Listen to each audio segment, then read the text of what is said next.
Myth clear कर देता हूं, कोई भी ऐसा डेटा पॉइंट, कोई भी ऐसी चीज नहीं है जो आपको बता दे कि 5 मिनट बाद क्या होने वाला है, 5 घंटे बाद क्या होने वाला है, 5 दिन बाद क्या होने वाला है। अपना पहले लर्निंग को इंप्रूव करो, अपना नॉलेज को इंप्रूव करो एंड देन मार्केट में आओ। मार्केट यही है, मार्केट कहीं नहीं जा रहा। Okay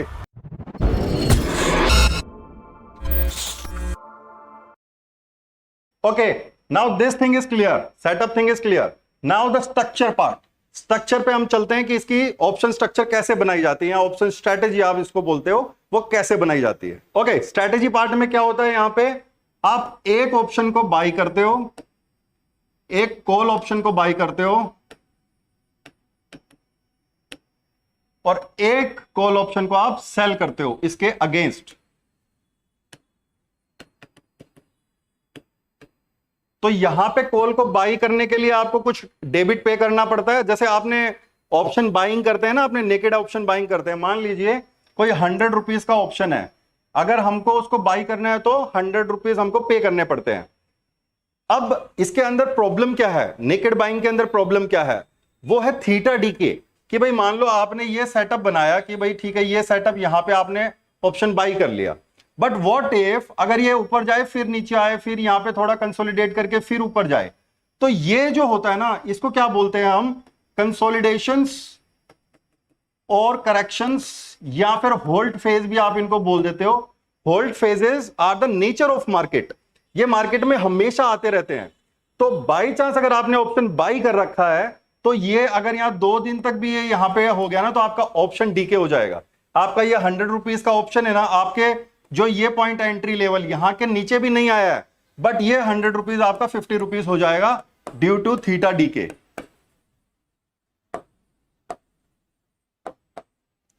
theta decay option buying वालों के लिए उनका सबसे बड़ा दुश्मन है, आप इसको ये समझ लीजिए। इसको और ज्यादा डिटेल में अगर आपको समझना है चीजों को, तो थोड़ा सा कमेंट बॉक्स को भर दो कि आपको क्या क्या चाहिए, क्या क्या सीखना है, तो हम वन बाय वन चीजों पे धीरे धीरे कुछ ना कुछ सीरीज लेके आते रहेंगे। तो अभी के लिए मैं ऐसा अज्यूम कर रहा हूं कि आपको थीटा डीके पता होगा। नहीं पता तो go and do some Google, and जो भी जेन्युइन रिसोर्सेज हैं वहां से सीखना, कुछ भी फेक नॉलेज नहीं लेना है। एंड आप अपना ऑनलाइन कंटेंट के तौर पे, फॉर एग्जांपल ज़रोदा वारसिटी है, काफी अच्छा कंटेंट अवेलेबल है, बुक्स हैं, काफी अच्छे अच्छे बुक्स अवेलेबल हैं, आप उनको भी लाके उनको पढ़ के आप चीजों को समझ सकते हो। फॉर एग्जांपल आपको थीटा डीके अगर नहीं पता तो आपको पता होना चाहिए। अगर आप ऑप्शंस में ट्रेड कर रहे हो एंड ऑप्शंस के जो मेन जो चीजें हैं, फॉर एग्जांपल ऑप्शन ग्रीक्स हैं, आपको अगर उनका आइडिया नहीं है तो it is going to be very difficult for you guys. तो प्लीज डोंट डू दैट।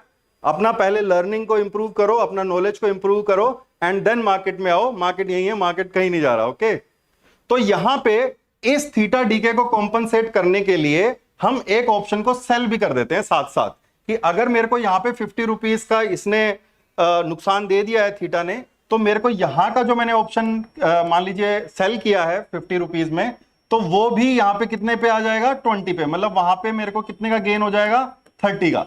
तो यहां पे मेरे को लॉस हुआ 50 का और यहां पे मेरे को गेन हो गया 30 का। तो ओवरऑल अभी भी मैं 20 पॉइंट के माइनस पे ही हूं।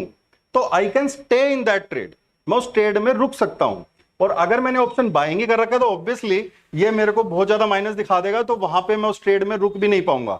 बाई चांस ये 2-3 दिन के बाद अगर ऊपर जाना स्टार्ट होएगा तो मैं इसको कैप्चर ही नहीं कर पाऊंगा। तो दिस इज हाउ आपका बुल कॉल स्प्रेड स्ट्रेटेजी ज्यादा आपको हैंडी रहता है, ज्यादा यूजफुल रहता है इन कंपैरिजन टू आपका नेकेड ऑप्शन बाइंग।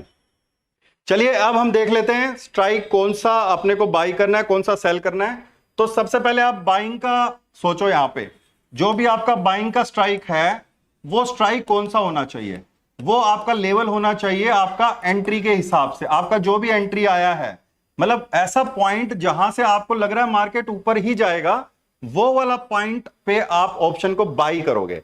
आप जब भी ऑप्शन को बाई करते हो ना, तो आपका मकसद ये होता है कि ये मेरा ऑप्शन है, ये आईटीएम में एक्सपायर हो। आईटीएम मतलब जब एक्सपायरी आएगी तो जो मार्केट का प्राइस है ना, वो इस ऑप्शन के ऊपर हो, कहीं पे भी हो सकता है बट इसके ऊपर हो, तो ये आपका ऑप्शन जीरो नहीं होगा। और अगर ये जीरो नहीं होगा तो you will make some money. तो आप बाई को कौन सा करोगे, जो आपका एंट्री लेवल है वहां पे आप बाई करोगे। या तो आप उसी स्ट्राइक को बाई कर सकते हो, या फिर आप स्लाइट आईटीएम आके भी इसको बाई कर सकते हो। स्ट्राइक सिलेक्शन वगैरह हम डिटेल में देखेंगे, अभी मैं आपको बता रहा हूं कि उस स्ट्रक्चर को कैसे अपने को बनाना है। अब ये हो गया आपका बाई का। सेल का आपका कौन सा होगा? सेल स्ट्राइक कौन सी होगी आपकी? सेल स्ट्राइक आपकी होगी रेजिस्टेंस के आसपास।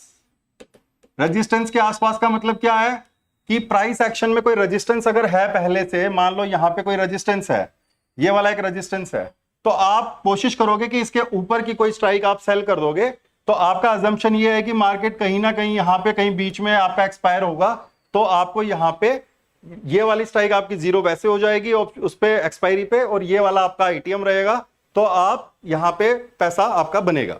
तो यहां पे हमने क्या सीखा है अभी मेनली, जब भी आप ऑप्शन बाइंग करते हो थ्रू डेबिट स्प्रेड्स, आपको जो बाई वाली जो स्ट्राइक है उसको आपको एंट्री लेवल के आसपास रखना है, और जो आपकी सेल वाली स्ट्राइक है उसको आपको रेजिस्टेंस के आसपास रखना है। अगर प्राइस एक्शन में रेजिस्टेंस क्लियर नहीं है तो क्या करेंगे? तो यहां पे हम स्ट्राइक का सिलेक्शन कैसे कर सकते हैं? वोलेटिलिटी के बेसिस पे। नाउ व्हाट इज वोलेटिलिटी, इसको भी मैं अभी बता देता हूं। वोलेटिलिटी का मैं आपको बिल्कुल सिंपल बता रहा हूं। स्ट्रैडल का जो प्राइस होता है, स्ट्रैडल का जो भी प्राइस होता है वो आपको कहीं ना कहीं वोलेटिलिटी का आइडिया देता है। जैसे कि एग्जांपल के लिए निफ्टी में अभी जो स्ट्रैडल का प्राइस है वो पुट का भी 200 है और कॉल का भी 200 है, मतलब 400 पॉइंट। मतलब अभी अगर मार्केट 24,000 पे चल रहा है तो there is a chances, 70% chances हैं कि मार्केट 24,400 ऊपर की साइड जा सकता है। ये इसका वोलेटिलिटी का मतलब है। जो आपका स्ट्रैडल प्रीमियम है ये आपको लगभग मोटा मोटी 1 स्टैंडर्ड डेविएशन की आपको दूरी बताता है। ये कहीं ना कहीं आपको प्रोबेबिलिटी बताता है। अभी का जो भी सिनेरियो चल रहा होता है, मार्केट अप डाउन करता है ना, कोई 100 पॉइंट ऊपर गया, 200 पॉइंट नीचे गया, तो वो वोलेटिलिटी को नापने के लिए अभी के जो प्रीमियम्स हैं उनके बेसिस पे हम इंप्लाइड वोलेटिलिटी हमको क्या बता रही है उसके हिसाब से एक रेंज निकालते हैं, जिसको आप 1 स्टैंडर्ड डेविएशन रेंज को की प्रोबेबिलिटी जो है वो 70% होती है। तो हम 70% के अंदर ही चीजों को देखते हैं, उससे बाहर अगर चीजें जाती हैं तो फिर हम उसको ट्रेड करने की कोशिश नहीं करते, बिकॉज वहां पे आपकी वोलेटिलिटी काफी बढ़ चुकी होती है, तो रिस्क भी आपका काफी बढ़ चुका होता है। तो जो भी गेम प्ले करना है वो 70 के अंदर अंदर करना है। ये कौन सा है? नॉन डायरेक्शनल की मैं बीच में बात बताने लग गया। स्प्रेड में तो हमको फर्क नहीं पड़ता ना, अगर वो 1000 पॉइंट भी ऊपर चला जाएगा तो हमारे लिए तो अच्छा है, तो यहां पे हमारे को कोई दिक्कत नहीं है। बट एक मोटा मोटी एक रेजिस्टेंस लेवल निकालने के लिए हमारे को एक ऊपर की साइड का भी एक आइडिया होना चाहिए। तो वो आइडिया या तो प्राइस एक्शन में मिल गया, आपको नहीं मिला तो you can refer to 1 standard deviation की उस टाइम पे 1 स्टैंडर्ड डेविएशन कितना है, उसके बेसिस पे आप अपने स्ट्राइक्स को सेल कर सकते हो। तो इसको मैं आपको फटाफट से अभी ऑप्शन चेन पे जाके बता देता हूं तो आपको और क्लैरिटी आएगी। चलिए अभी हम आ गए ऑप्शन चेन पे। अब यहां पे आप देख सकते हो कि निफ्टी अभी करंटली कितने पे ट्रेड कर रहा है? 24,367 पे। तो लगभग आपका एटीएम कितना हो गया? 24,350। तो यहां पे आपका इसका क्या चल रहा है? कॉल का कितना चल रहा है? 130। एंड पुट का कितना चल रहा है? लगभग ये 157। तो 157 प्लस 130 मतलब आपका कितना हो गया? लगभग 290 पॉइंट्स। तो अभी का जो प्रीमियम्स हैं, as per the current volatility regime, market is saying कि मार्केट 300 पॉइंट ऊपर मतलब 350 से 650 एंड 300 पॉइंट नीचे मतलब 24,050 मतलब इस रेंज में रहेगा इन दिस वीक। ये जिस वीक की एक्सपायरी है उस वीक तक, ये जो भी डेटा है, आप अगर मंथली डेटा देख रहे हो तो मंथली का बताता है, ये अभी हमने करंट जो वीक है उसका पकड़ा है। तो ये करंट वीक में इतना मार्केट रहेगा, और इतना रहने की जो चांसेस है, जो प्रोबेबिलिटी है, दैट इज 70%। मतलब नथिंग इज 100% हियर, यहां पे 70% बताता है। तो आप अगर कोई भी स्ट्रक्चर इसके अराउंड आप बनाते हो तो आपके विनिंग के जो चांसेस हैं 70%। तो इसका मतलब यही है। तो अगर हम बुल कॉल बना रहे हैं, मतलब हमारा व्यू ऊपर का है, तो हम यहां पे सोच के चलेंगे कि यार इसका जो टोटल वो है ना, मतलब रेजिस्टेंस है, वो मेन रेजिस्टेंस आपका 650 के आसपास आना चाहिए। 650 से ऊपर इसको जाने के चांसेस कम है, मतलब 30% है जाने के, बट 70% है कि नहीं जाएगा। तो आप जो भी स्ट्राइक सेल करोगे वो 650 600 के आसपास आप इसको कर सकते हो। And there are higher chances कि मार्केट इसके नीचे ही इस एक्सपायरी को क्लोज करेगा। अच्छा, वन मोर थिंग, यहां पे ऑप्शन चेन आ गई है, तो ऑप्शन चेन के रिगार्डिंग मैं आपको एक आपका मिथ क्लियर कर देता हूं। कोई भी ऐसा डेटा पॉइंट, कोई भी ऐसी चीज नहीं है जो आपको बता दे कि 5 मिनट बाद क्या होने वाला है, 5 घंटे बाद क्या होने वाला है, 5 दिन बाद क्या होने वाला है। तो ये जो भी डेटा पॉइंट है, ये अभी तक की जो एक्टिविटी है, जो पार्टिसिपेंट्स का रुझान है, सेंटिमेंट्स हैं, उसके हिसाब से है। और जो सेंटिमेंट्स हैं वो 5 मिनट में चेंज हो सकते हैं। तो आप प्लीज यहां पे मेरी आप सब लोगों से हम्बल रिक्वेस्ट है, as you guys follow us for genuine guidance, तो कोई भी फॉर्मूला के पीछे मत भागो। कोई ऐसा ऑप्शन चेन एनालाइजर, कोई ऐसा फॉर्मूला नहीं है जो आपको बता देगा कि कहां से मार्केट पलटेगा। It is all about probability. तो आप प्रोबेबिलिटी के हिसाब से चीजों को सोचोगे, then it is a different thing. But उसके लिए भी you must have a systematic approach. आपके पास एक सिस्टम होना चाहिए जिसके थ्रू आप मार्केट को अप्रोच करते हो। Okay, now second point is also clear, the structure thing. तो यहां पे हमें क्या करना है, एक ऑप्शन को बाय करना है, एक ऑप्शन को सेल करना है। और बाय किसको करना है, जहां पे हमारा एंट्री लेवल है, और सेल किसको करना है, जहां पे हमारा रेजिस्टेंस है।